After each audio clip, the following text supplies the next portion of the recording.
Well, I'm just going to talk about one of the blogger awards. Blogging is a new phenomenon, as we all know, and it completely terrifies regimes around the world, including, I'm afraid, ours, which is creeping authoritarianism. And now in certain countries, of course, we know that bloggers, for example in Iran, get flung into a Wien prison, tortured, sometimes killed. That hasn't quite happened to us yet. But I, in a sense, as a print journalist, distrust bloggers. First of all, they're not bound by the libel laws, or they can get away with things that we can't. However, and also they don't belong to the tribe of the Westminster Village. They are not usually anything to do with the lobby, where little deals are done. Listen, I'll give you a story, says a politician, if you keep this one out, and so on. And this is a very corrupt way of dealing with politics. And there are these bloggers, mostly classified as right-wing, partly because the role of a blogger is almost to rubbish whoever's in power, and currently it is so-called, well, I can't even say it's a left-wing government, New Labour government.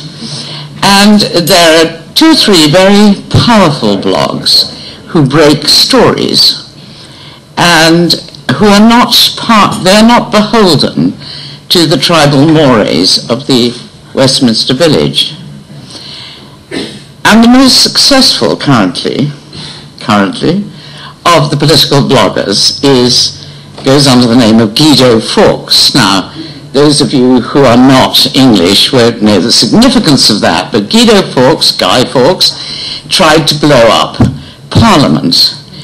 And the Guido Fawkes blog is run by a man called Paul Staines, who frankly, if he had a chance, probably would blow up Parliament, as he thinks they're all absolute rubbish. And he's broken at least 2 incredible stories.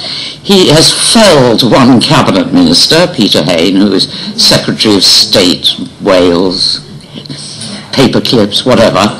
And he broke the story that there was some questionable financing of his campaign to become the deputy leader of the Labour Party. My God, what a job to get, and to spend that amount of money on it. However, so he claimed that scalp.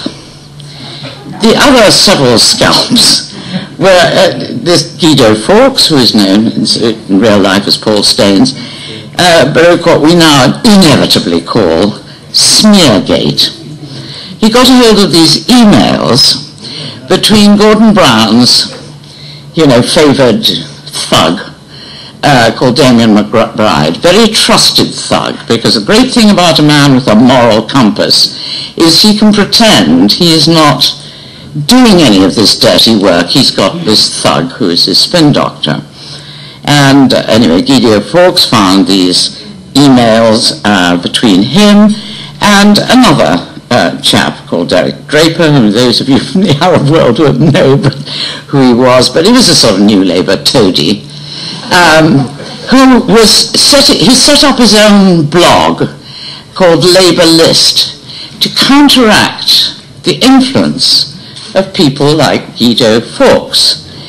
And these emails were scurrilous and saying, let's spread these smears about sexual habits, sexual diseases, God knows what else, of the opposition parties. So, Adele, keep quiet. Anyway, so Guido Fawkes claimed 2 more scalps.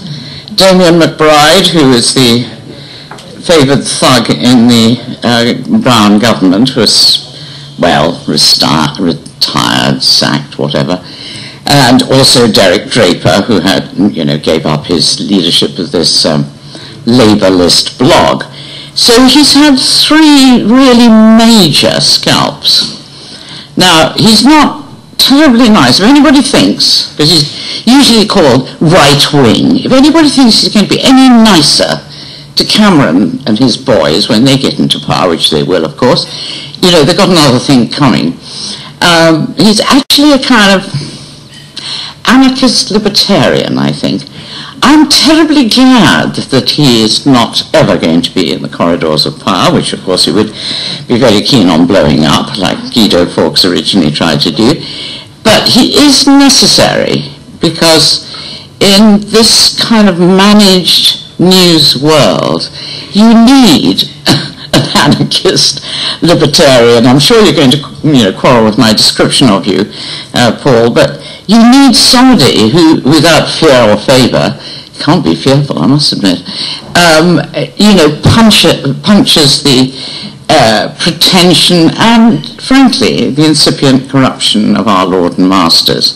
So we're giving an award to Paul Staines, alias Guido Fawkes.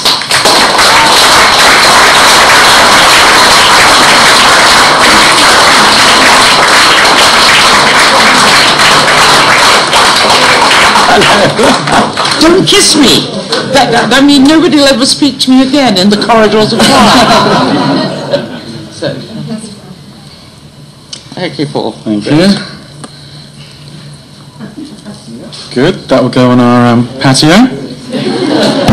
Can you charge it to the fees office? No, unfortunately.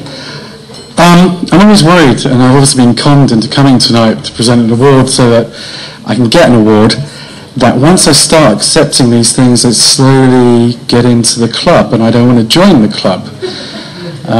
So thank you for that, Anne. That was very appreciated by my wife, I hope. Thank you very much for everyone, and if you don't know the blog, enjoy it. Anyway, thank you very much.